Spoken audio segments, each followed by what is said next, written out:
2019లో correct గా 21 రోజుల ముందర వచ్చాను అభ్యర్థిగా. ఆనాడు మంగళగిరి ప్రజలు ఎదుర్కొన్న సమస్యలు నేనే తెలుసుకోలేకపోయా. నేనేంటో మంగళగిరి ప్రజలకు అర్థం అవ్వాలి. ఈ లోపల ఎన్నికలు అయిపోయింది. అందరిని ఆలోచించమంటున్నా. ఓడిపోయిన దగ్గర నుంచి నేను నిరంతరం మంగళగిరి సేవలోనే ఉన్నా. జనరల్ గా ఎవరిని ఓటమి చెందితే పక్క నియోజకవర్గం ఎక్కడికి వెళ్ళిపోవాలనుకుంటారు. కానీ నేను పోటీ చేస్తాను. ఈరోజు కూడా చాలా స్పష్టంగా ప్రకటించారు. తెలుగుదేశం పార్టీ జనసేన పార్టీ అభ్యర్థిగా, ఉమ్మడి అభ్యర్థిగా మీ ముందర నేను నిలబడుతున్నా. అమ్మ, మీ అందరు తెలుసు, అనేక కార్యక్రమాలు నేను చేశాను. తోపుడు బండ్లు, ఆరోగ్య రథాలు, కుట్టు మెషిన్లు అన్ని మీకు తెలిసిన విషయమే.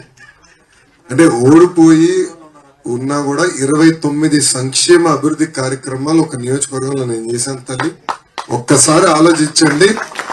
గెలిచిన తర్వాత ఎలా నియోజకవర్గ రూపురేఖలు మారిపోతాయో, మన పిల్లల భవిష్యత్తు ఎలా ఉండబోతుందో ఒక్కసారి ఆలోచించుకొని మీరందరూ కోరుతారు. కలుస్తారు. కానీ వీళ్ళు ముగ్గురికి ఇప్పుడు మా ఇంటి తలుపులు తెలుసుంటే ఎప్పుడు కలవాలని వచ్చి కలవచ్చు. నేను ఒకవేళ లేకపోయినా ఎవరో ఒకరు ఉంటారు, మా తరపు నుంచి ఎవరో ఒకరు ఉంటారు, మిమ్మల్ని కలుస్తారు. కొంచెం నేను అటు ఇటు తిరగాల్సి వస్తే అక్కడికి వెళ్తా ఉంటారు. నిరంతరం మీ సేవలో నేను ఉంటాను. దాంట్లో మీకు ఎలాంటి సందేహం అవసరం లేదు. నన్నే మీరు ఆదరించారు, దగ్గర తీసుకున్నారు. ఈ 4 సంవత్సరాలు 10 నెలలుగా మీరందరూ మీోడుగా నన్ను భావించారు. దానికి నా హృదయపూర్వక ధన్యవాదాలు.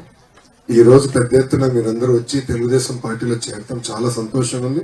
మిమ్మల్ని అందరినీ మనస్ఫూర్తిగా ఆహ్వానిస్తూ ఒక సభాముఖం తెలుపుకుంటూ, పాదయాత్రలో అందరూ నన్ను ఒక ప్రశ్న అడిగారు. రాష్ట్రంతో తిరుగుతున్నావు, మంగళగిరి నువ్వు గెలలేదు కదా. ఆనాడే చెప్పా, ఓటమి గెలుపు సహజమే, కానీ ఓడిపోయిన తర్వాత నాలో కసి పెరిగింది. కసి దేని పెరిగింది, ప్రజలకు ఇంకా సేవ చేయాలి, ప్రజలు మెప్పు పొందాలి, అప్పుడే నాయకుడు అవుతానని నేను చెప్తాం కూడా జరిగింది. సో మీరే చూస్తారు. ఇంకా 2 నెలలు ఎన్నికలు అయిపోతాయి. 2 నెలలు కూడా లేదు, 45 రోజులే అనుకుంటున్నా. మొదటి విడతలో రావచ్చు.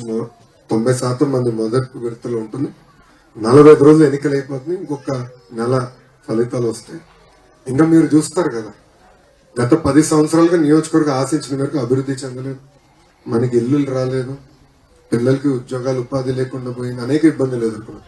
ఇవన్నీ వడ్డీతో సహా 5 సంవత్సరాలు నేను తీర్చాలి. మంగళగిరి ప్రజలకు నేను సేవ చేయాలి, తీర్చాల్సిన బాధ్యత నా పై నుంచి. దానికి నేను కట్టుబడి ఉన్నానని సభాముఖం తెలుపుకుంటూ నాకే అవకాశం. 5వ వార్డు నుంచి జాయినింగ్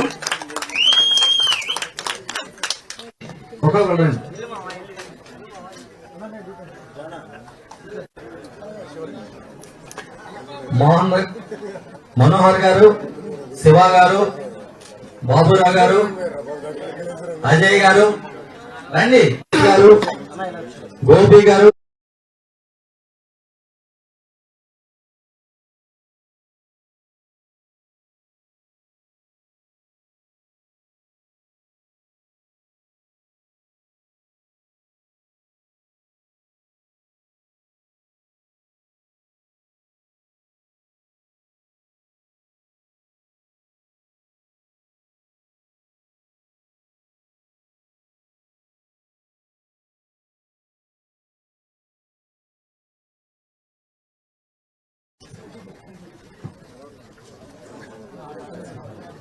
సురేంద్ర గారు,